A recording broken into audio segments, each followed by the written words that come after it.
Thank you so much for being here this morning. It's an absolute pleasure to have an opportunity to present some great findings and some great opportunities for you. Real quickly before we get started, could I just see a show of hands? How many folks are board members here? Okay, a lot of board members. Property managers? Okay. Any engineers or architects? Just ours. Okay, great. Well, as we get started, I first would like to introduce the panel that's up here today. On the far end is Mr. Jim Blanchard. He's the treasurer from Village on the Lakes, a mid-rise condo unit in Elk Grove Village. Next to him is Peter Santangelo. Pete is the president of Community Advantage, a wind trust bank that specializes in lending to condo associations. And right next to me is Bill Samatis. He's the president of Cortland Properties, a property manager. And I'm Scott Schnurr. I'm with DRF Trusted Property Solutions. We specialize in serving customers in this space. So today, we're really here to share. We're here to share real-world experiences from successful projects and things you could consider, the resources that are out there to help you, and really the steps to success.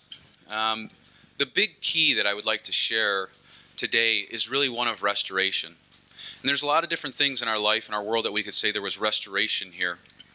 And the neat story of restoration as it relates to condo projects and energy efficiency projects is that often there are properties that have inadequate reserves. They've had deferred maintenance that's gone on far too long. They have buildings that are in disrepair and need major mechanical improvements, and they don't know how they're going to do it. And the cool thing is that by serving people and looking for those answers, we've figured out a way that we can take the properties that most people would look at and say, no thanks, call me when you have some money, or you're in a bad situation, just do a deconversion, you're never going to get out of this hole. We've figured out a way that through following this process, buildings can get back on their feet, improve their infrastructure, and at the same time improve the quality of the living conditions and the value of the property. So that's the really exciting piece of the restoration we're going to share. So the things we're going to cover are energy efficiency projects, energy efficiency programs. Why would you do an energy efficiency project? Helping you understand the whys behind it. We'll pepper in several examples of some successful projects. And then finally, where are you going to find the funds? Spoiler alert, the bank. So, quick question. Does anybody know what an EEP is? It's a trick question. It's an energy efficiency program, which we'll explain in a minute, but sometimes it's also an energy efficiency project itself. So the dirty secret that many people have no idea is you're paying for energy efficiency programs and you're paying for energy efficiency projects today. When you look at your utility bills, you will see a line item, this one's kind of hard to see down here, but you'll see a line item that outlines how much you're paying every month. You pay that on your electric bill, you pay it on your gas bill. It doesn't matter who your provider is. In Illinois, there's laws on the books that mandate that the utility companies collect a certain amount of money and then they give that money back. So they act as the steward, if you will, over the ratepayers' funds that you're forced to pay in. Now those funds are only given back on specific programs and specific projects that have been proven to reduce energy consumption. The question is, why would a utility company want to reduce consumption? What's in it for them is following the law first and foremost that they're mandated to do. And they also are subject to fines and penalties if they don't give an appropriate amount of that money back and capture savings. But the selfish thing for them is the fact that by reducing consumption, it's less expensive than the cost to add infrastructure as they add new buildings and new houses and new properties. So it's really a win-win for everybody. When you look at the example given here on this one property, they have 4 buildings that are giving approximately $22 a month. It doesn't sound like a lot. But when you break that out over 10 years, it's over $10,000 that they've paid into this fund. Somebody's going to get that $10,000. If they do projects that are applicable, they can recuperate funds greater than that. They can get funds far more than what they paid in, or they could get nothing. If you don't take advantage of it, the money will go to somebody. It could be the building across the street. It could be a building across town. The funds can go anywhere in their operations area. So if you're with People's Gas or North Shore, Nicor, it'll stay within their territory. So some of the benefits. The benefits from energy efficiency projects, when conceived, designed, and completed correctly are first and foremost an improved living environment. Long-term savings to fund other projects.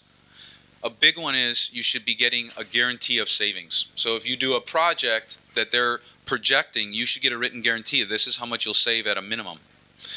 Reduced reserve needs because you've improved your infrastructure and you have more money that's coming into the property. Improve your energy benchmark rating. Does anybody know what your energy benchmark rating is here? We'll cover it in a little bit. It'll shock you and it'll probably scare you a little bit. Provides needed infrastructure, and that's a really important key. When you're looking at these projects, it should be something that's needed. It's a lot of fun to say, hey, let's put some solar panels on the roof. But if there's other core infrastructure needs that are there, you want to address those first. Often it can be funded from the existing utility budget, and it's going to improve your property values overall. Some of the great opportunities that are out there that are very easy. The number one, I'm sure many people here have done it. How many people have done a lighting retrofit in your property? It's a super simple one, great return on investment. It's fast, it's easy, it's not intrusive. Building automation. Has anybody here done building automation? Okay, that's unique, not very typical in multifamily. Hospitals, colleges, industrial, very common. The next big one is often the most expensive, the most difficult, with the greatest payback. When you look at boilers, chillers, heat recovery, things like that, it's like doing heart surgery. It's a major operation. It's not a simple, quick thing. But also with that comes the fact that that's the equipment that uses the most amount of energy, so it's going to give you the most potential for savings and additional dollars back into your property. After that, building envelope. Building envelope is to include things like insulation, new windows, tuck pointing, caulking, anything that seals that envelope and makes sure it's good. One of the things that's interesting about the building envelope that probably 45% of the properties that are represented here have, it's makeup air. Makeup air is air that you pull into the building from the outside during the winter to add fresh air. And almost every building we go into and do an assessment, we'll find some level of misoperation with that equipment. It's been abandoned, forgotten, operated wrong. We're not sure, so we just leave it on all the time. And it's pumping more outside air in that's necessary. It's unfortunately very common. Another one is water conservation. Water conservation is rapidly becoming the best return on investment. We'll talk about that some more. A real quick example. Now this is a project that we actually completed. It was the largest rebate ever given in Illinois for a multifamily property. It was a $656,000 rebate. It saved them over 400,000 therms in the first year. So that's actually reduction, not the usage, that's the reduction in usage. And that equaled to $345,000 in energy savings by reducing the gas on top of the rebate. So they got almost $1 million back in the first year. Now this was a big project. This was 63 buildings on a 23-acre property. It included 126 boilers being replaced. It was a really big deal.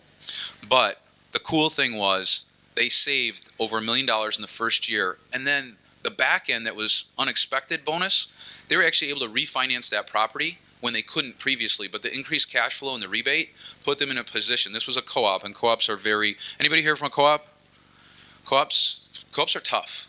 Co-ops are tough from a funding standpoint, they're tough from a management standpoint, and they were actually able to refinance and take 2 points off their mortgage for that whole property after the project. So that was a huge one. What you see here is a typical before and after, the top pictures being a boiler room before and after. This particular boiler room, we took over 7 million BTUs of capacity out, eliminated a 1,300 gallon holding tank for the domestic hot water system, and combined 4 modulating condensing boilers at 700,000 BTUs apiece. So we took over 7 million out and replaced it with 2.8 million. We eliminated that 1,300 gallon tank, replaced it with only 600 gallons of production. And the neat thing is, that property is Village on the Lakes. That's the property that Mr. Jim Blanchard actually is the treasurer for. And that property, I won't steal his thunder, but they have some really cool, exciting results and a story to share. So with that, I'm going to turn it over to Mr. Blanchard to talk about the project they completed there, why as the treasurer of the board it made sense for him and the questions and concerns he had, and then what the final outcome was. Thanks, Jim. Okay, thank you, Scott. I'm excited about being here today to tell you about the the best financial decision our condo has ever made. And let me just say, we are now proud owners of 4 700,000 BTU burners that are 96% efficient. 96% efficient. Now, this efficiency just allowed us to pay off a 7-year bank loan. The savings allowed us to do that. And we are in a position now where the savings are ours to keep every month, that are increasing our accounts, our operating accounts. And we're not in a position to buy a new boiler. We don't have to buy a new boiler system and be in debt. Now, here's what I want you to understand. This was accomplished without asking a resident to pay any money. There was not any, 7 years ago, and I'll get back to that in a minute, but 7 years ago, there was no special assessment to get this done. During the 7-year project, there was never an increase in the monthly assessments. And I just completed the budget for 2018, and there's not an increase in the monthly assessments. And it doesn't get any better than that, folks.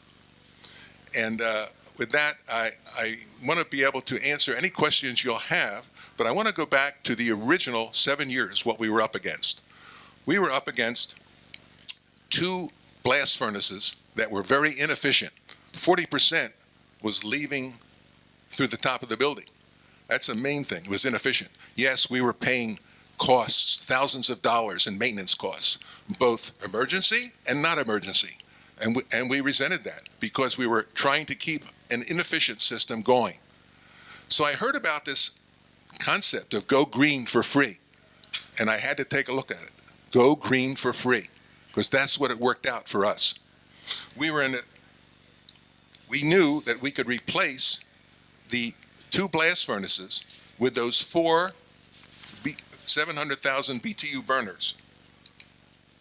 Now, we were already paying for the new system from the inefficiency of the old system.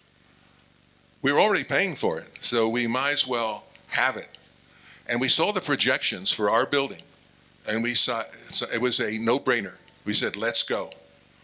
And it was very easy. I made a trip and talked to the gentleman on my left, Peter, and I told him what our situation was and showed him the projections.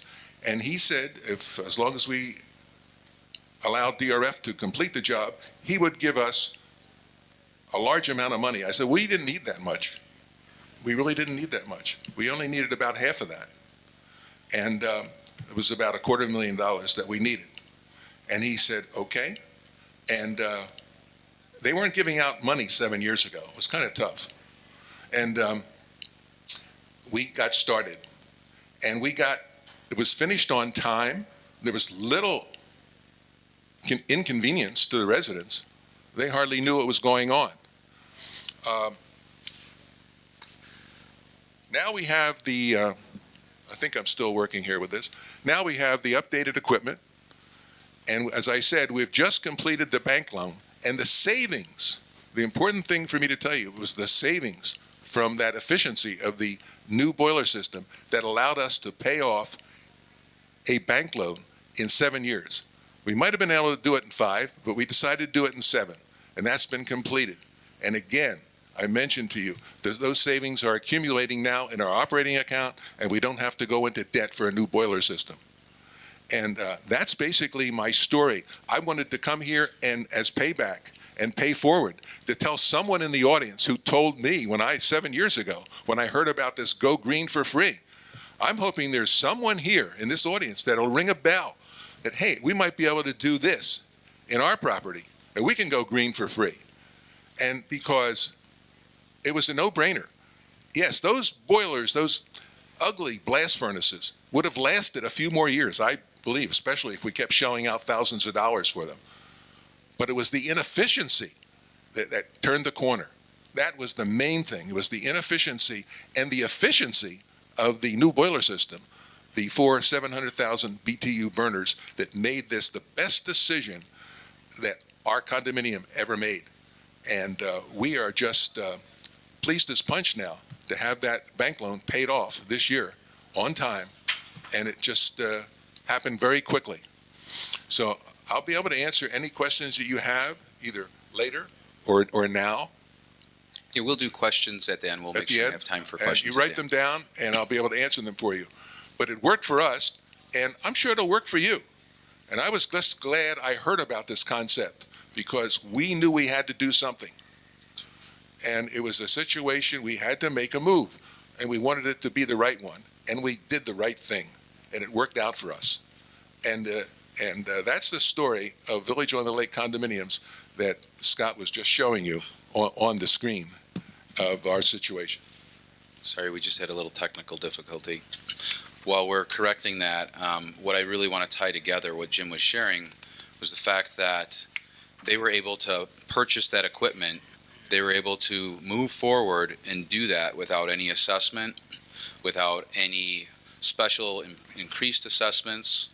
And the whole key of the program of what he was talking about, Go Green for Free, is the fact that you can actually not have to take money out of reserves, not have to do a special assessment, and the energy savings pays for the whole project.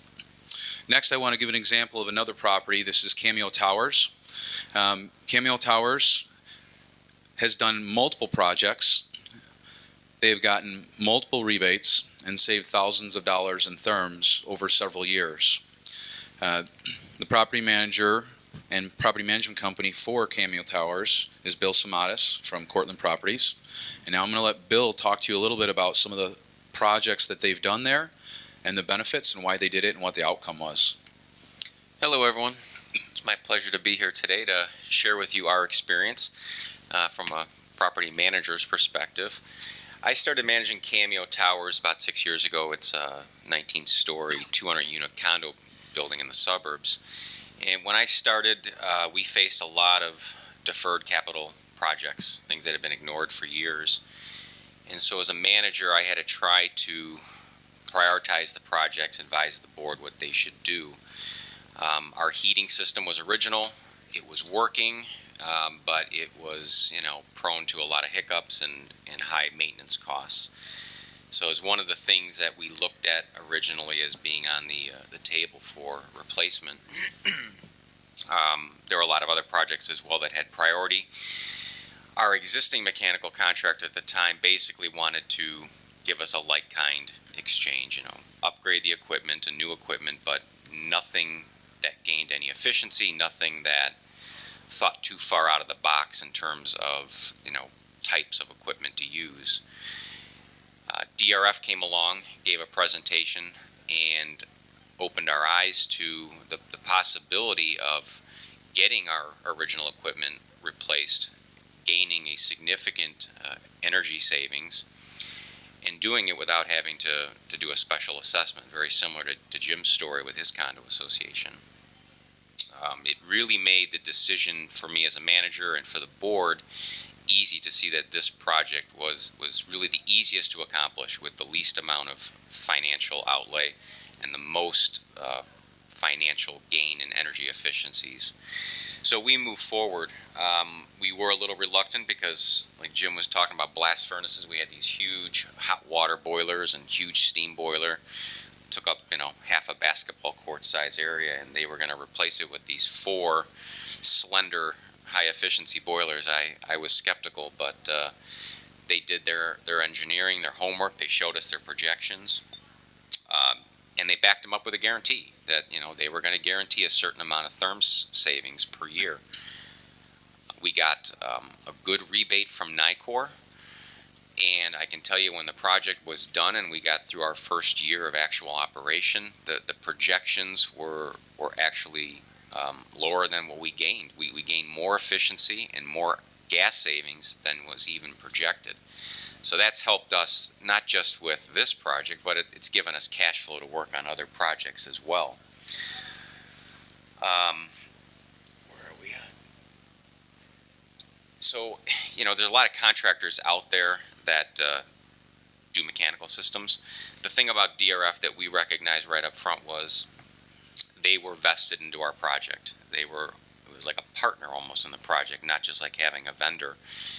We've developed very strong relationships with their technicians and our maintenance staff, and every step of the way they've been very supportive of our organization and the board members, answering questions and proving really their projections so that the board can be comfortable in recommending these repairs for owners.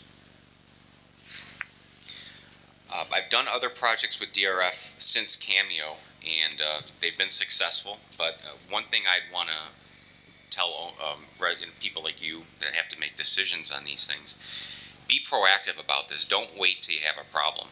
Our second project that we did was to replace a failing domestic hot water tank, and it was on an emergency basis. It was leaking. We didn't know how much time we had. I went to the board and said, look, you got an option. You can spend money for the exact same type of boiler, same type of efficiency, solve your problem, or you can, think out of the box, go the high efficiency route. And they were certainly interested in that idea, but not a lot of time to prepare. So DRF made it happen. We solved the immediate problem.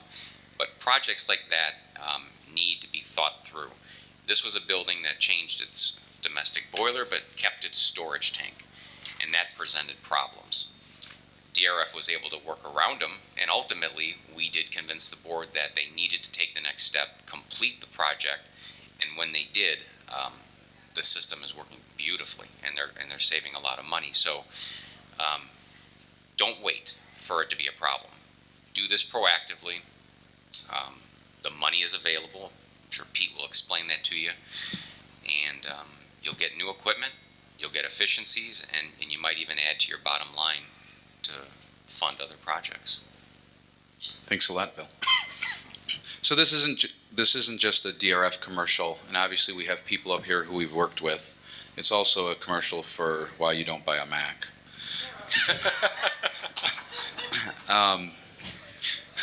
Forgive me for just a moment. The key is these are real-world examples of real-world projects and real lives that have been impacted. And as I stated in the beginning, real restorations, properties who have been dug out of bad holes. So I want to let everybody know that you can sign up and you can get all these slides, so you don't have to take notes feverishly. You can just enjoy the presentation, and we'll be happy to share it with you. The key is choosing the projects and the partners. How do you know what project to do, and how do you know what partners to work with? The first thing is, what's going to give you the maximum return on investment? And there's a lot of things here on this slide. I'm not going to read them all to you, but you have to look at your building as you would look at a patient. It's a triage approach. You've got a head wound, a broken arm, and a stubbed toe.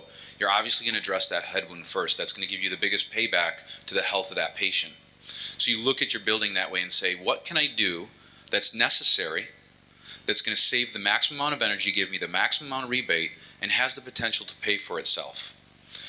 And a lot of times, the quickest, easiest hit is what we talked about, lighting. We don't do lighting. We do it through partners, but this is not a core competency for us. We specialize in gas savings and water savings. But I will tell you, one of the easiest things you can do to start today is go through one of the lighting projects, and it's painless, it's quick, and often you can get your money back in like a year, which sounds too crazy, but it's real. As you're looking through that, you need to be thinking about how's it going to impact the simple payback, the return on investment, the net operating income. Sometimes, these are probably all condos here, but in apartments, they're looking at net operating income that has a huge impact on building valuation. One of our clients is actually going through a deconversion right now, and they completed a project last year. The savings from that project has increased the bid rate for their property by over $2 million. So what happens in that case is, because you're making the property more attractive to the apartment companies that are buying it, they were able to get an extra $2 million. The project was only $400,000, which is pretty incredible. So you want to be thinking about the financial impacts. Selecting a partner. So the key is, obviously, you want somebody who's done it. You don't want, if you were on the edge of a jungle and you had to get from this side to that side to save a loved one, you wouldn't want a big, strong guy with a machete. You want a little old guy who knows the path. You don't want to have somebody using all that effort with your dollars and hoping they figure it out. So make sure it's somebody who's worked on properties like you do, has experience and references from the utility companies, will give you a guarantee of savings. That's a huge part. getting that guarantee of savings. So up here you see GESC and IEEFP. So that's a guaranteed energy savings contract, and it's part of the International Energy Efficiency Financing Protocol, which is a key component of why banks will lend this money and why they're allowed to lend the money. If they can bring that to you, they should be able to give you everything you need to hand it to your bank, to hand it to your property manager, and help you get the funding for this. Even if you have higher than you think are acceptable delinquencies on your assessments, even if you have higher foreclosures than you think you should have, there's a way around it and there's a way out, and that's part of that restoration. So the other thing, collaboration right away. So anybody you have involved, your board, your engineers, your janitors know what's going on in that property more than probably anybody else because they're there living it and seeing it every day. Their input is very valuable. The contractor that you feel safe with, if you can find a design build contractor, that's the best because they can take the whole project from beginning to end and hold accountability for it so you don't have to. If you have a grant provider or a bank that you work with, get everybody on the same page and say, what are we going to do today? What are we going to do a year from now, 3 years from now, and 5 years from now? How are we going to take this property from an underperformer that's inefficient, that's uncomfortable, and turn it back into something that's awesome?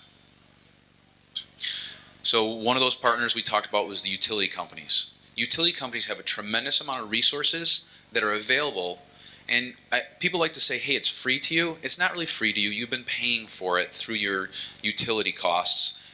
It's no cost today. It's prepaid.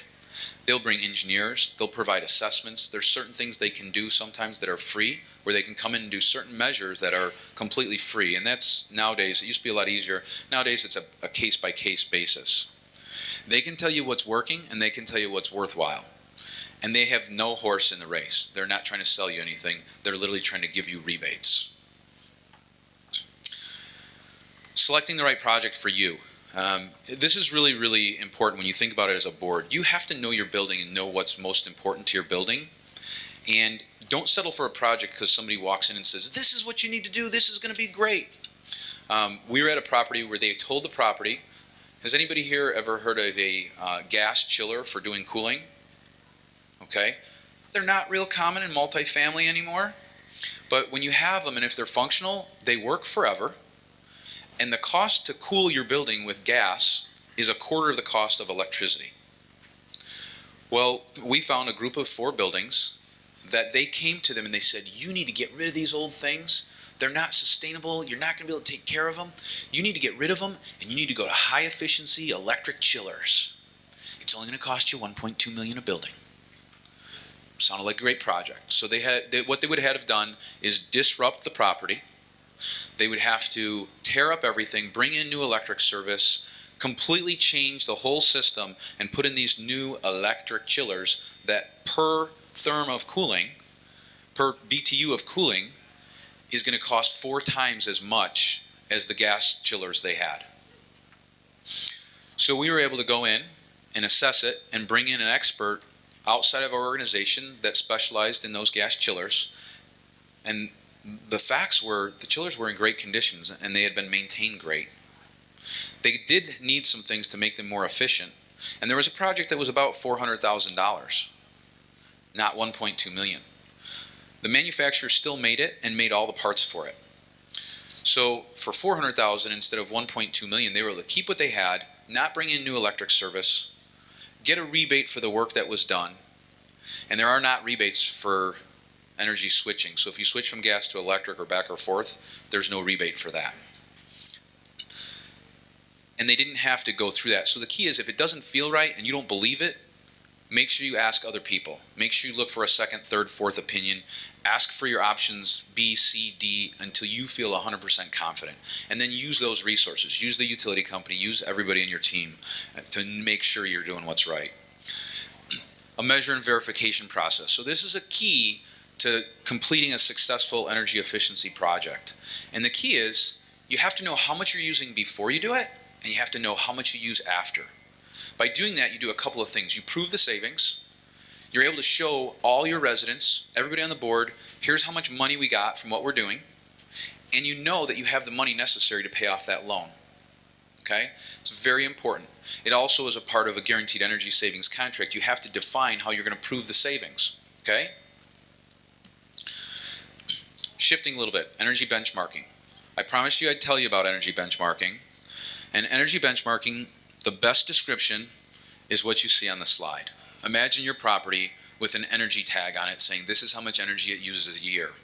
Now imagine that being in a database, available to the public, and there's mandated requirements for you to report on your gas and electric usage.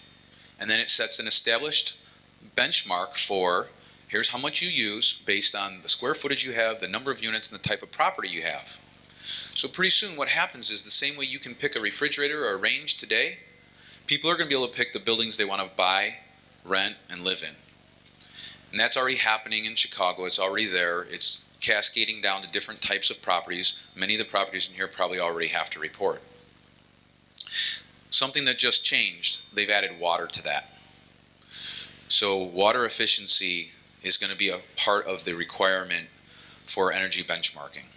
Now, if you were purchasing a property today and you had a choice of two like properties, and one had assessments that were $400 a month because of the energy usage, and another one had an assessment was $200 a month because of the energy usage, which one would you buy? It's a no-brainer, right? Why would you pay extra for that, even if they were the same buildings? What if the other building cost a little bit less? The one with the higher assessment, would you buy it? No, because what you also know is if they're less efficient, they've got older equipment, they've had deferred maintenance, and you're going to be at risk for increased assessments and costs. So recognizing that the projects you do here have the opportunity to improve your position in the public and to future buyers. It's going to impact the value of everybody's property. Another quick example, Sheridan Point, not too far from here. Same story. Savings, on time, rebates, paying for the loan. When you look at it and you look at what the cost of the project is, how much you're going to save, and this is something that should be provided for you, how much is it going to cost you, how much you're going to save, and over a 20-year life cycle, that's the expectancy of equipment typically like this, what's your net savings? How much are you going to put in your pocket? On this particular project, they put about $500,000 in their pocket. So shifting to the really nasty, terrible thing that's been going on around our market. What about water costs? So water costs doubled between 2012 and 2015. But not only the water cost, but then they added in parity on your waste cost. So it used to be like $3 per 1,000 gallons to buy the water and $1 to waste. Well, now they're the same rate.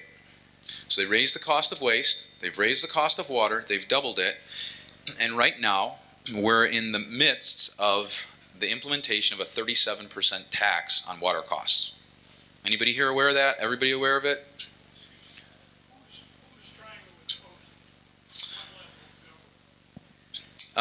Great question. Primarily that 37% tax is in Chicago, and it was clearly stipulated that that tax was to fund the underfunded pension funds. So it's a new way to say your property taxes aren't going up, but every drop of water you drink, every drop you bathe in is going to be taxed at a rate of 37% on top of the current doubled rates. It's pretty crazy. This is why it's making water projects, and for the next, I'm projecting the next 10 years, water projects are going to become the most sexy, most important, greatest payback for your properties. And it's simply because for a long time, for years, for decades, some people didn't even measure water because it was too cheap. It didn't matter. The cost was insignificant. You didn't have to pay attention to it. So what's happened to the maintenance of those properties? What's been done with water-related maintenance? Nothing. So every property we go in, we're like, hey, I bet we could save you 30%. We look at it and we find out, holy cow, 60% of the water you're using is water that doesn't need to be used. It's a common number, 60%. So when we look at a leak, a lot of these things are leaks that you're unaware of. They're things that you're oblivious to. A simple faucet leak could lose 3,000 gallons a year. Now here's the crazy one, a running toilet. A running toilet can use 1,440 gallons a day. And it's not leaking on the floor, it's just going down the drain so nobody knows. And often, the resident or the tenant, they've heard that noise and they're oblivious to it. Their mind has tuned it out, the toilet running. And guess what? They only pay a set rate every month. They pay for their water, so it doesn't really matter. I don't care. I'm going to use what I'm going to use, and that's what it is. Imagine that, 1,440 gallons a day from one toilet in one property. Now, simple things you can do with high efficiency shower heads, aerators. People used to hate them. They were terrible. It was like, oh, I could spit better than that shower sprays water. The new equipment actually increases pressure, reduces consumption, and can save you up to 30% on that fixture. The other thing that's really crazy that we're finding as we're doing assessments in multifamily properties, one of the biggest wastes is something we never would have guessed until we started really digging in and investigating. Who here, when you go to take a shower and you turn on the shower, the tub diverter continues to pour water out the bottom? Anybody? We find that in, Scott, is it about 21% when we're looking on those, the tub diverters? 31%. So think of that, you're supposed to be flowing 2 gallons a minute out of the shower head only, but the tub is pouring another 5 gallons a minute while you stand in the shower for 20 minutes. And the consumers, the residents say, well, I don't know, it's always done that as long as I've been here. I didn't know that it wasn't supposed to do that. It's a $22 part to replace. There's simple things that nobody knows about that they're not doing anything. Does anybody here have a property with an irrigation system? Okay. Irrigation system, when you think about landscape and the water that you use, 58% of the water that you're using on a property with that goes through that. And again, those leaks are undetected. A leak that's just 1/32 of an inch can leak 6,300 gallons a month. And just run, and you don't know it's running underground, it's buried, it's just running away. There's things you can do on those. I'm going to share another water savings example. This is a really cool and exciting one. It's changed names several times, but the picture here is Central DuPage Hospital. It's out in Winfield. And the system you see here is a system that allowed them to change their supply for all their irrigation, their sidewalk cleaning, all their external water use. They're actually able to switch the supply. We developed a filtration system that actually will flow 200 gallons a minute. That's those tanks, each one of those tanks in the picture are bigger than me. And you think, boy, that sounds like a lot just to be able to use basically what was an abandoned well. But the water savings you can see in 2015 were over $267,000. Over a seasonal use, it was 13 million gallons that they didn't have to pay for potable water and they didn't have to pay for waste. So when you have options like that, you have to have somebody who's thinking outside the box. So one of the things that we'll do in a multifamily property when it's about water, every year people say, help me with water, help me with water, help me with water. And we have a platform that is really, really awesome. We'll go in and it's based on the type of property, what the necessities are, what your goals are, and we do everything from the assessment of the bills, identifying if the bills are accurate. We had a building over here. How long did they have no meter read, Scott? 18 months. So they had no meter read for 18 months, but they were continuing to get bills based on an estimated reading. We had a property out in DeKalb that after a project was done, the meter read kept reading the same amount. And the property owner said, you lied to me. You're not saving any energy. Well, through a lot of investigation, guess what we found? The meter reader never looked at the meter and just did a calculation and every month continued to do that. It's a true story, I'm sorry, but it's the reality that we find. So we'll look at that. We'll go into units. We can do every single unit and provide a report that gives pictures and documentation of what's going on in every unit that you have no idea the amount of waste. We can do a percentage.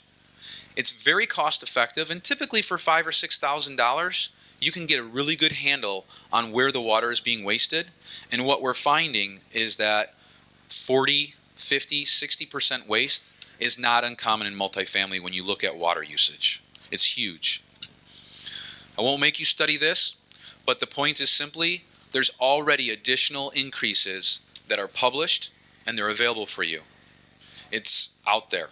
This is in the news everywhere. This is part of a huge Tribune investigation about water costs and what's happening with them. And this scatter chart shows water rates by demographics and income. Now, there was a backstory they had to this, but the point of this is water rates are all over the place. So, again, this is really simply, you know, the gentleman's question up here about who's imposing these taxes. It's a simple fact. No matter what, no matter how many people you have in your municipality, they have to have water. Nobody gets away without water. They can impose a soda tax, you don't have to drink soda. They can impose a cigarette tax, you don't have to smoke cigarettes. But you're going to have to use water. And it's the easiest way for them to continue to dig into people's pockets to fund villages. This example simply is showing the disparity. This is per 1,000 gallons. And ironically, what's crazy, the 1940, that's $19.40 per 1,000 gallons of water, that's Chicago. The $72, that's Maywood. So Chicago is not even pushing the envelope yet. How many people have properties in Chicago proper? Okay, so think about this. Maywood's paying $72. Chicago just doubled it. How long do you think it's going to take them to continue to get to where other communities are around them? And the crazy thing is, for people in the outlying communities, when Chicago raises their rates, a lot of times they're getting water from Chicago and they raise their rates more. And if Chicago gives them a 10% increase, they give the end user a 15% increase because they need some extra money too. And this is going to keep going. So this is the one thing that if you're not doing anything else in your property, you have to know what you're using here. Sorry I get kind of passionate about this, but it's painful to see what's happening. And often, in Jim's building, there was a lot of people who were on a fixed income. They had retired to a property that they thought was going to be great, and they didn't expect their assessments to go up 15, 20% every year. So that's part of that restoration we were talking about, is we're serving people to protect them from these things. That's why I get crazy. It's not about water, it's about people. So one of the things you'd look at is, this is one of the things that would be delivered. What are you using? What's it costing you today? And if you do nothing, what's it going to cost you in years 2, 3, and 4 going forward? And then we'll show you, here's what's going to happen. So the blue line is what you're using historically, the red is your projection, and the green is your projection after you've done the things that are necessary to improve the efficiency in your property. That's what gives you the ability to, even on something like this, take a loan and say, hey, we're going to do $200,000 in work in this building, and the water savings is going to pay for the loan. We're not going to leave it and just keep paying. We're going to improve the property. And obviously when you do that, what happens when you put all new fixtures in? What happens when you improve living conditions? Property values go up to boot, and now you can control that. One of the most important things you heard Jim say was, in 7 years, we haven't had an increase in assessment. How many people here can say in the last 7 years there was no assessment increase? Jim can. How about Cameo? Have you guys had to do any assessments? You guys have done a ton of stuff. Very few. A couple small ones. Like Couple small. 2% every 2-3 years. 2% every 2-3 years. But they've done chiller work, Doing a lot of work though. chiller work, boilers, Elevators. water system, elevators, complete piping systems. They're redoing. This building was like built on an Indian burial ground, and everything in it is bad. Don't remind me. There's actually stories that there are some gangsters buried in the foundation. No, it's true. The boiler that's in there was installed there. It was 20 years old when it was installed there. There was a few things that were older than the construction. So the boiler came from somewhere, nobody knows where. So I'm going to jump into funding sources. This slide will be in the deck. I share it all the time. One of the best sites you can look at is the DesireUSA.org. But if you want to know what People's Gas is offering, or ComEd, any of these, there's tons of rebates, there's grants, there's opportunities for you to find out where you can get money. So you also need to look at that before you decide on a project. Nobody's giving money for water. There is no rebates for water. The rebate is the savings itself.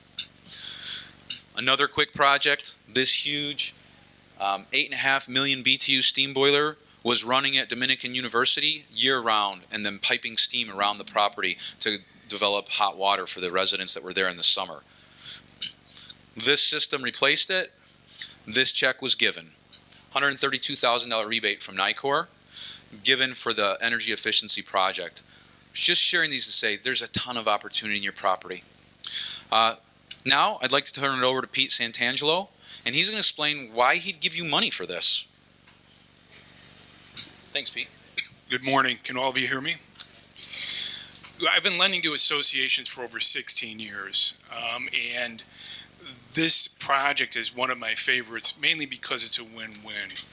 And I know we have points up there as to why we would do this, but I mean, you heard today why we like doing this. You heard from Jim, who financed their project without increasing assessments and haven't increased assessments. You heard from Bill on his projects, the number of work that they did and minimize the amount of assessment increases. Is there magic to this? No.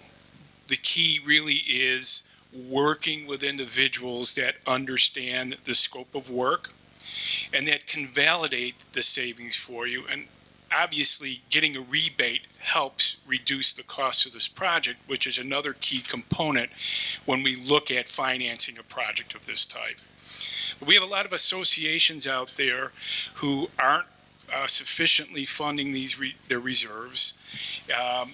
They have a deteriorating infrastructure like Cameo and are looking for ways to get the building work done without imposing a special assessment or increasing assessments dramatically. So the typical structure we'll look at is again, no magic. We look at a line of credit, which you would borrow and pay interest only on, a term loan, which could go anywhere from up to 15 years, or a combination of both. Usually we're doing the combination of both, a line of credit and a term loan. So that while your vendor is in there doing the work, your cost is only the interest cost of the invoices they're giving you while the work's being completed.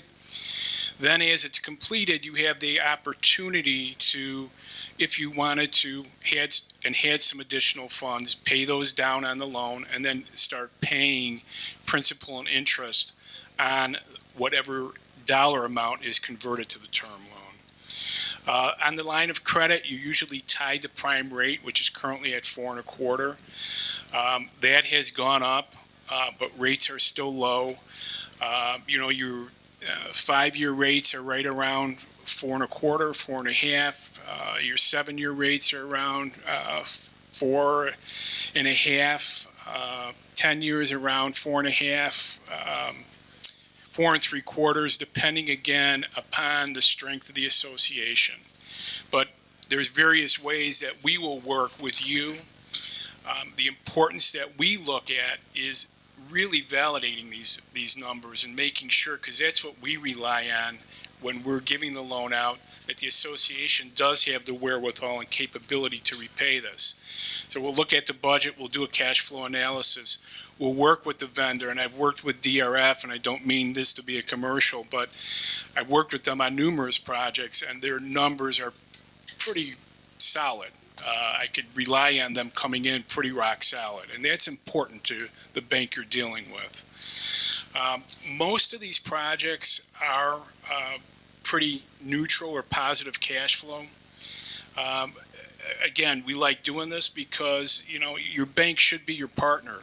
They'll take your money for the deposits and your operating and, offer the CDs, but we also like giving back too and working with the association and helping them get out of a loan. We'll try and work with them to repay this back as fast as possible, because we understand in lending to condo associations that it is an imposition and you don't want it out there any longer than it needs to be. So you want to try and get it paid back as quickly as you possibly can. One funding example we have out there is just a pretty simple funding. This is on a monthly basis. If you look at the total project price after the rebate, you'll see it's $388,510. Basing the principal and interest payment over a 10-year term loan at 4.5%, it's $4,026. The total monthly gas savings projected is $4,189. So they're saving, the association is saving $160 a month. Right, it's, like I said, it's a pretty simple project, and there's more to it than this. But, you know, you've heard it from the panel up here that this does work. Thank you. Thanks, Pete. An important thing that I want to point out, too, is the right partners. We talked about that, but something came up when I was thinking about Jim and Pete. And I'm going to be as confidential as I can, but I'm going to still share something that I think you would never believe happened. Jim called me after we had done the project, and we had connected them with Community Advantage Bank. And Jim said, you know, there's this part about my relationship with the bank that I don't think is right. And I said, did you talk to Pete? And he said, well, no, but I just want to let you know I didn't think it was right. And I said, well, let me talk to Pete. And I called Pete. Pete said, oh, if he doesn't think that's right, I'm going to fix it now. And he called the next day and fixed it. And I would bet that Jim has never had a banking experience like that in his life. I have not. I have worked for banks, and I have never had a banking experience like that, where someone lowered our interest rate. I wasn't going to share the details. I don't want to put Pete in a situation. What's fair is fair. You know, we if you know Wintrust, you know how we do business.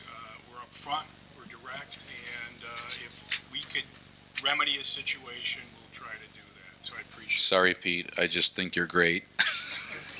So that wraps up the presentation.